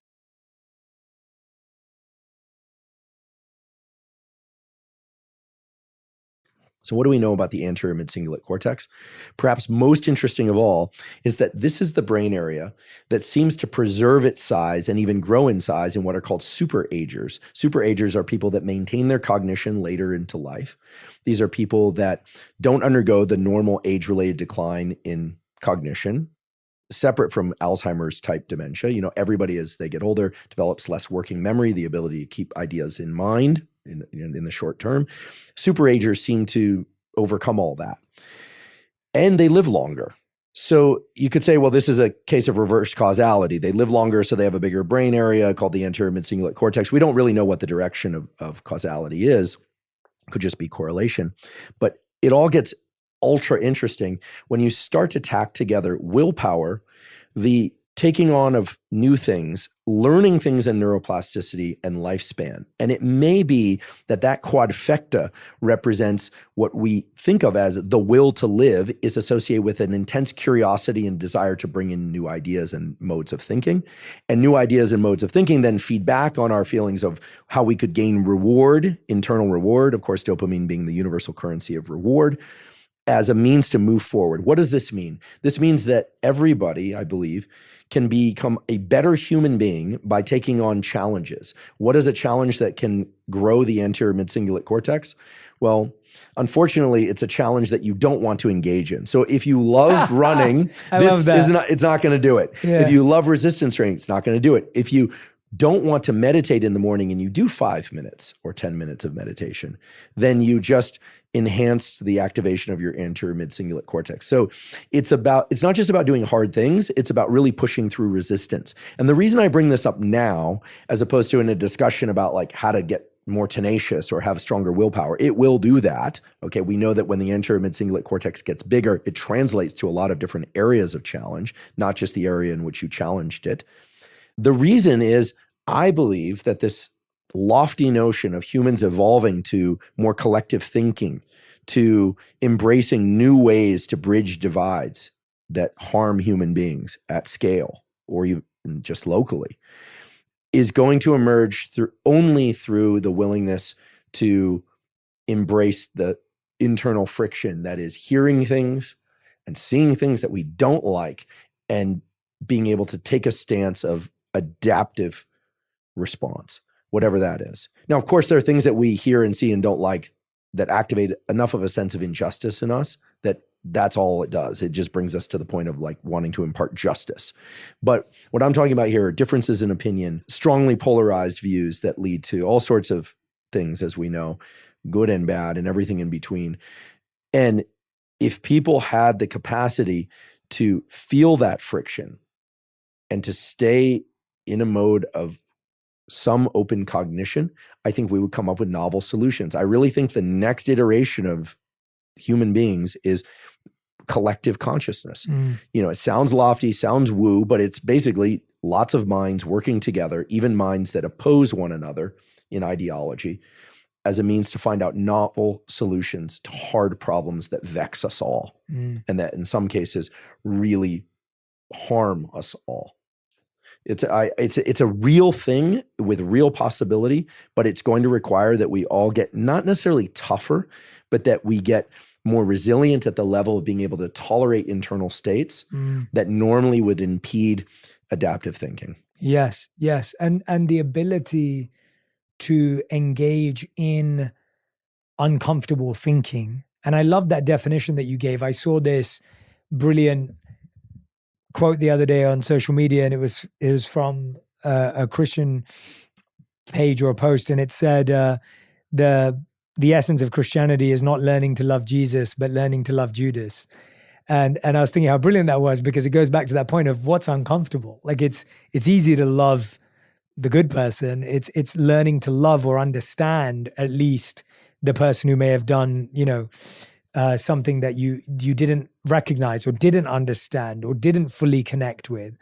And I think often we see that and we think, oh, but then there's no accountability, there's no this, there's no that. But really what we're saying is, are we willing to do, as you said, the most challenging thing, which is something you don't enjoy doing? It's not something you're excited by. If you're enjoying the challenge, it's no longer the challenge, right? It's always like, I remember a training and conditioning coach used to tell me, like, Jay, if you're sitting in the cold plunge just to get your minutes up so you can tell someone how long you sat in there, he goes, then that means it wasn't hard beyond that certain point. He was like, you should get out once it's easy, right? Because it's not having the effect you want it to have. That's right. And it's no longer an adaptive stimulus. Correct, yeah. Can I offer an alternative protocol? Please. People always ask me, how cold should the cold plunge be or the cold shower, and how long should I stay in? And it's so variable depending on the person, the time of day. Obviously, only do what's safe, right? So don't go so cold that you can get a cardiovascular effect that's not good. But it's very simple, actually. If you want it to translate into the real world in the best way, you ask yourself right before you get in, on a scale of 1 to 10, how badly do I not want to get in? And I would say that if it's 5 to 10, well, that's a wall. If it's anywhere in the 5, that's one wall you have to get over. So then you get in. And then at some point, there will be the desire to get out. That's the second wall. Maybe it comes within 5 seconds. Maybe it comes within 20 seconds. That's the second wall. So what I would do is count walls. What are the quote unquote walls? The walls are waves of adrenaline being released into your body. And sometimes they are very close together, those waves. And sometimes they're more distantly spaced apart. Now, of course, at some point you go numb and then you don't feel them anymore. We don't suggest that. But if you think to yourself, gosh, today I really don't want to get in, that wall is a really tall wall. Well, just getting in for 15, 20 seconds is going to accomplish something meaningful for this anterior mid-cingulate cortex. It's going to accomplish something meaningful for the adrenaline release that you're going to experience. So it's less about the temperature. I mean, obviously the temperature plays a role than it is your kind of subjective relationship to the whole thing. For instance, if you do cold exposure at night when you're tired, it's a far and away different experience than in the morning after going for a run and you're too warm. So I can't say 45 degrees Fahrenheit for 90 seconds. Although if you want to start there, that's fine, provided it's safe for you.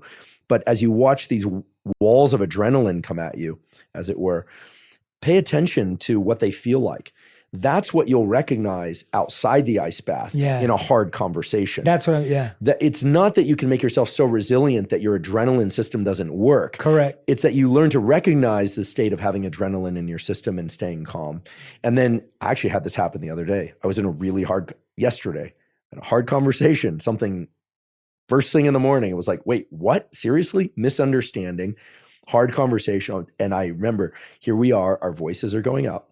We weren't yelling, but like it was a peaceful morning until that moment. And you could kind of feel the energy in the room going up. And I was thinking to myself, okay, and I thought, oh, this is like a wall in the thing. And I said, because we have this language at home, I said, I feel like there's a wall of adrenaline hitting us. Whether we both kind of started laughing, and then we kind of reverted to what we were doing, and then we calmed down. And, we talk about taking breaks, and that's wonderful. It's a wonderful tool that you talked about in your book on relationships. There's so many valuable tools in there, by the way. I just thank you for writing that book. So valuable. Everyone should read it. It should be standard curriculum in every school, in every home. I really mean that. Jay doesn't tell me to say this. I really mean this. I really, truly mean it. You're too kind. It's entirely appropriate because it's true. But noticing those walls of adrenaline and realizing that when we're in those adrenaline-filled states, our cognition is shifted. We don't have solutions that we had 5 minutes ago. So learning to watch those pass in the cold plunge, in the cold shower, on a hard run or whatever it is, but the cold seems to be the universal stressful stimulus for everybody, is so valuable. More than marking off, 15 minutes or 5 minutes in the cold plunge. And some days it's 15 seconds, sometimes it's 30. And for somebody learning the cold plunge, it's like, hey, can you just even get near the thing or in it?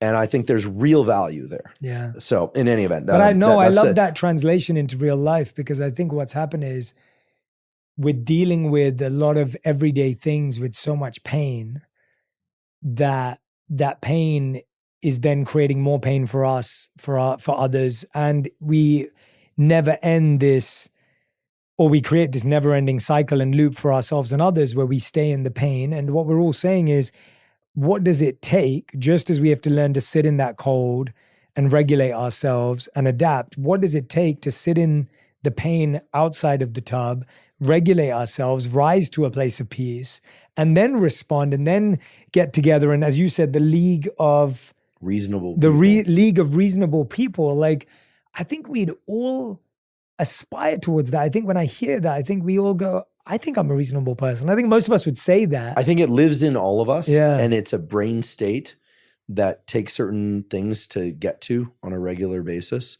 I mean, there's some people that perhaps are outside the margins for which participation in the league of reasonable people is impossible. But even as I say that, one thing that I've tried to do as I get older is to limit cynicism. In my home growing up, that there were many beautiful emotions and concepts and things I was exposed to by virtue of the wonderful people that my parents were. They had flaws like everybody else. But one of the things that I've really tried to discard as I've gotten older is cynicism. It's one of the things that my sister and I talk a lot about. Like, it never served anyone well to be cynical. You can be critical and discerning, but cynical doesn't accomplish anything except to separate us from people. That's my belief. And I'm not trying to encourage people to be soft in a way that's unsafe for them. Like I said, be discerning. Safety is important. But cynicism, I don't know what it is. It's like an ego-fed negativity that sort of implies one is better than other people, but it actually is usually the opposite. It usually comes from a place of deep insecurity, right? It's a very dismissive stance. And so I almost caught myself a second ago saying, making a kind of joke about, what's a cynical joke about, well, there are probably people who can't. I actually believe that we are all capable of having access to this reasonable feature within ourselves. Yeah. But it involves a state of calm, a feeling of safety. And, I guess, laced into everything I'm saying today is a kind of a hope and an aspiration. Yeah. I've kind of gotten to the point now where I feel like if I don't say it now, when am I going to say it? And how old do you have to be? I used to think you had to be 40 years old to write a book.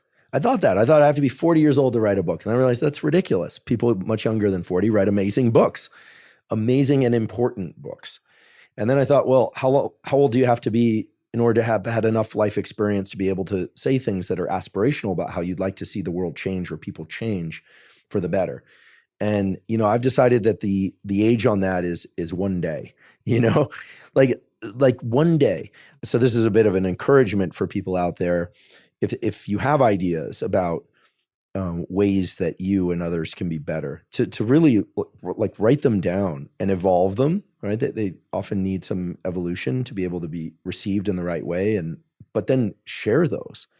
I was thinking a moment ago, I wanted your opinion on this. So in thinking about emotional interaction and the ways in which the world can be beautiful or challenging depending on the energy that's around us. I once read, I forget his name, so forgive me, he's an investor. I think it was on the Tim Ferriss podcast, a very successful investor, young guy. I think he lived in Truckee, of all places. He once said, email is a public post to-do list. And it completely changed in that one moment the way that I thought about email. Because the email is very useful, but then I realized, oh yeah, I'm like going in there and it's like all these things I need to do. And when I started my laboratory, I knew I had two major challenges. One, get grants so I could do the work. You need money to do research, publish great papers. And that meant I had to interact with my lab and do a bunch of other things. Other things were important, teaching included, but those were the main ones. Email was a public post to-do list, so I needed to be very careful in terms of my interaction with email. Nowadays, I feel like social media is a public, not necessarily projection, but evacuation of emotion. So when I go on to social media in the morning, if I'm not careful, like really careful and thoughtful about what I look at, I'm basically getting the emotional energy of all these people. And some of them, like you, are trying to help people. And some of them are just in evacuative expression of their pain. Others are in evacuative expression of cynicism. And I don't think I'm alone in this. Like, I'm a pretty sensitive person. Or maybe I'm getting more sensitive, but I'm very sensitive to this stuff. Like, it's not like it can throw off my whole day, but I can quickly get drawn down a rabbit hole of something. And then we can talk about dopamine hits or the addictive properties of social media, and that would be a fine conversation, but that one's been had. But what about all the like energetic bombardment and the need for discernment and filtering of all this stuff? I wish, I could label up like a positivity score. And it's not to avoid the realities of the world, but I think, I don't know, does this stuff affect you? Because I do my work so that it doesn't permeate me. Yeah. But, just like if someone wakes up in a bad mood, you can take care of them. But if they wake up in a bad mood every single day, it's pretty draining on your home environment. For sure. So, what do you do in order to keep emotional boundaries, especially online? Yeah. And the funny thing is the predictability of negativity doesn't reduce its effect. Well, it also has a gravitational pull. Yeah. I mean, I'm on X and Instagram and the other, threads and Facebook and all of them, but I noticed that on some of the platforms in particular, that like there's a gravitational pull, like people are there to fight. And now when I look at that, I think, some of them are saying highly intelligent things, some of them are not, but like they got to have a lot of like pain inside. Welcome to the Overcomfort Podcast with Jenica Lopez. Yup, that's me. You may know my late mom, Jenny Rivera, my queen. She's been my guiding light as I bring you a new season of Overcomfort Podcast. This season, I'll continue to discover and encourage you and me to get out of our comfort zones and choose our calling. Join me as I dive into conversations that will inspire you, challenge you, and bring you healing. We're on this journey together. I'm opening up about my life and telling my story in my own words. Yes, you'll hear it from me first before the cheeseman lands on your social media feed. If you thought you knew everything, guess again. So I took another test with Ancestry, and it told me a lot about who I am. And it led me to my biological father. And everyone here, my friends laugh, but I'm Puerto Rican. Listen to the Overcomfort Podcast with Jenica Lopez as part of My Cultura Podcast Network, available on the iHeartRadio app, Apple Podcasts, or wherever you get your podcast. Get emotional with me, Radhi Devlukia, in my new podcast, A Really Good Cry. We're going to talk about and go through all the things that are sometimes difficult to process alone. We're going to go over how to regulate your emotions, diving deep into holistic personal development, and just building your mindset to have a happier, healthier life. We're going to be talking with some of my best friends. I didn't know we were going to go there on this. People that I admire. When we say listen to your body, really tune into what's going on. Authors of books that have changed my life. Now you're talking about sympathy, which is different than empathy, right? And basically have conversations that can help us get through this crazy thing we call life. I already believe in myself. I already see myself. And so when people give me an opportunity, I'm just like, oh, great, you see me too. We'll laugh together, we'll cry together, and find a way through all of our emotions. Never forget, it's okay to cry, as long as you make it a really good one. Listen to A Really Good Cry with Radhi Devlukia on the iHeartRadio app, Apple Podcasts, or wherever you get your podcasts. Hey, everybody. Welcome to Across Generations, where the voices of Black women unite in powerful conversations. I'm your host, Tiffany Cross. I want you all to join me and be a part of sisterhood, friendship, wisdom, and laughter. In every episode, we gather a seasoned elder. But even with a child, there's no such thing as the wrong thing if you love them. Myself as the middle generation. I don't feel like I have to get married at this big age in life, but it is a desire I have and something that I've navigated in dating. And a vibrant young soul for engaging intergenerational conversations. I'm very jealous of your generation that didn't have to deal with Instagram and Tinder. This is Across Generations, where Black women's voices unite, and together, you know how we do, we create magic. Listen to Across Generations podcast on the iHeartRadio app, Apple Podcasts, or wherever you get your podcasts. I think that's what I was going to touch on. I think it's that, to me, the thing that has been most helpful in all of it is a genuine sense of deeper empathy and compassion for the energetic state of the world, the systems that have let people down and truly made them feel that they can't rely on them, and the systems that have done a disservice and injustice, which has now led to this emotional evacuation, as you called it. And to me, using it as a way of having deeper empathy, deeper compassion, a genuine sense of recognition that although everyone does have choice and does have agency, definitely, there is an overarching energetic system that is almost keeping people imprisoned in this space, and that prison is now addictive to stay in.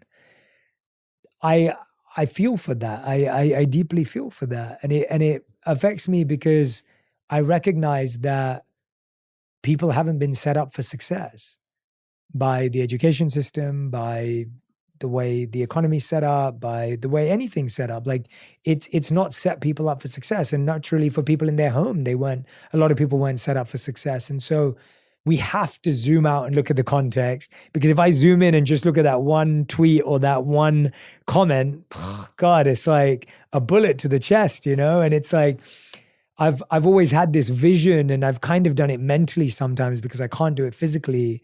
And for every person that feels that way, I was like, I wish I could sit down with every person individually who felt a certain way and have a contextually relevant, honest, authentic conversation with each person and bare my soul and be vulnerable and open my heart.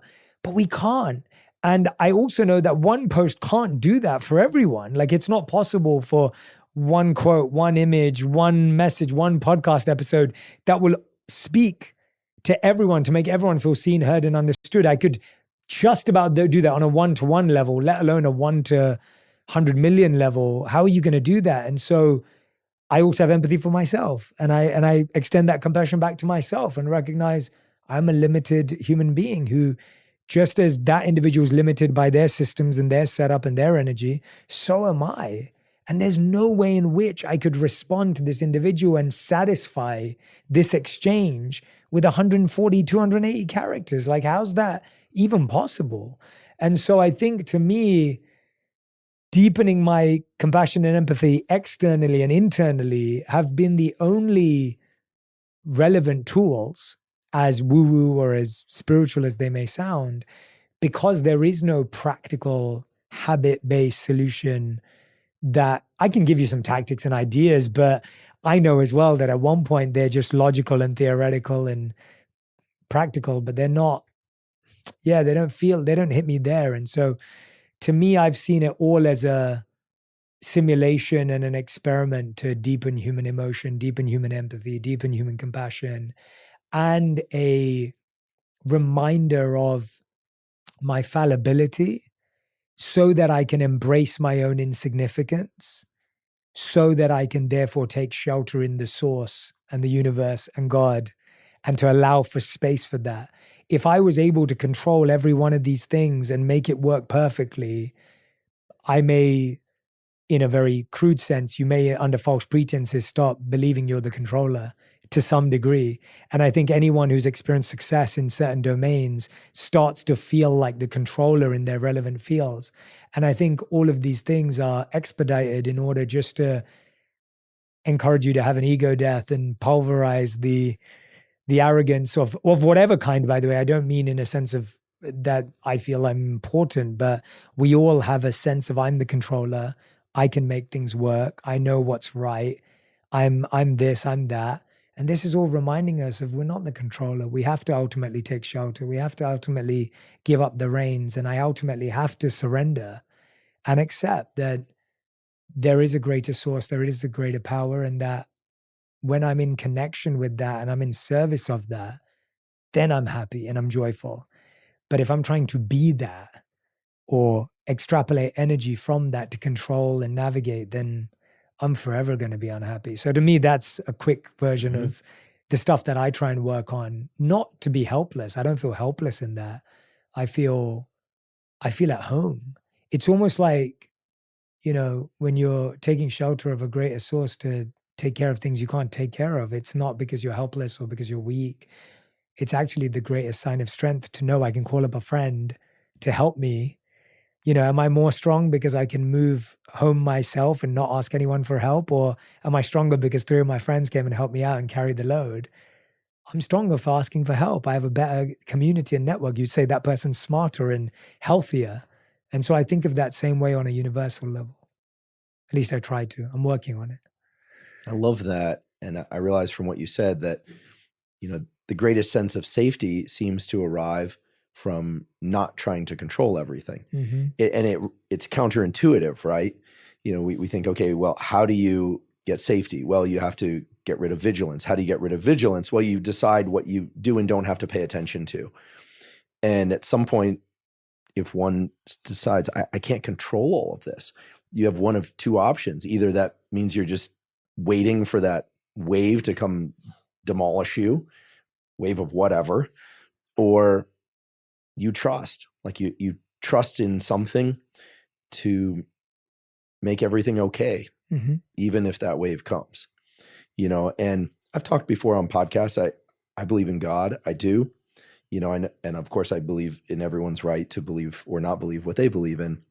I think that the notion of giving up trying to control everything and giving over control to more universal forces or a universal force, whatever one's mode of thinking happens to be, I believe they're entitled to, is probably the most peace-inducing step I've ever taken.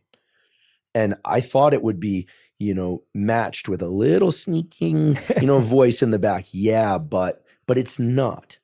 And I don't know how that works at the level of neuroscience. I know there are neuroscientists who are trying to explore this.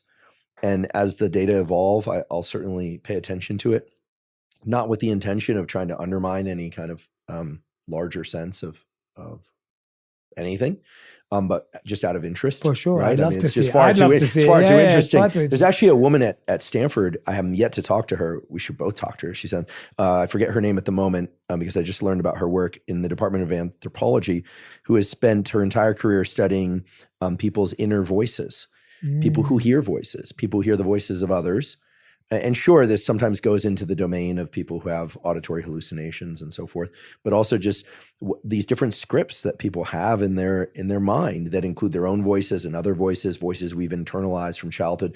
This resonates with me a lot because when I was a kid, after my parents would put me to sleep, I used to arrange dialogues between people I had heard that day, and I could hear their voices in very clear ways in my head.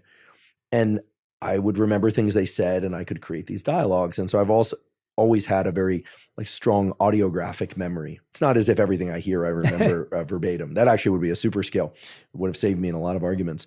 But in all seriousness, I think what you describe about essentially a letting go or a giving over of the need for that control that we all experience, the desire for control, is really where the solution lies, I think. I know this because many people have said it, and it's very hard to do, but that once one does it once, you can do it again. Yeah. And it's a practice. It's a practice. It's not a you write it down and it's done. It's a practice. And, I also am thinking about the kind of counterintuitive nature of the fact that, we're talking at once about letting go and not trying to control everything, but also pushing oneself to be more resilient and tenacious and things of that sort. And so I feel like all of life is like that. All of life is about, yes, you need to take care of your physiology. You need to get your sleep at night, but it's also okay to get a bad night's sleep every once in a while. It's okay to not do every protocol. In fact, it's encouraged to not do every protocol. The expectation on us is not perfection, right? It's I think, being able to toggle between these different states. I think that one of the best things about social media, one of the best things about podcasts is that, speaking and listening is the human narrative. Certainly writing, certainly plays, poetry, and music as well. Dance, there are other forms of communication. Certainly sculpture, and here we go on and on.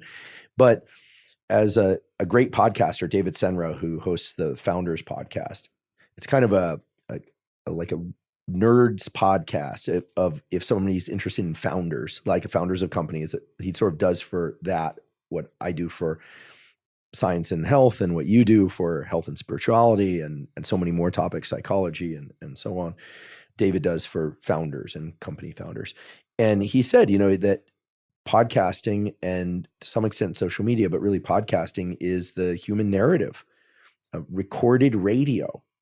Radio used to be live. Sometimes it was recorded and then played, but there wasn't an archive that you could go access. And where there was, it was a fairly sparse archive. I think we're going to look back 100 years from now, and whether it's in AI form or in its traditional form, as it is now, I think people speaking onto the internet is our, this is our stone tablets. Yeah. These are cave drawings. Definitely. It's wild. It's wild. It's wild. Yeah. And I like to think it's serving the evolution of our species at some level. Certainly it's creating a historical record. Mm-hmm. I often think about this, like so many thoughts, so many emotions that people have don't get transmuted into useful tools that others could benefit from. Mm-hmm. I think this is why we love music and poetry and things that capture an essence. Actually, I recall now, this is what I wanted to ask you about. Please.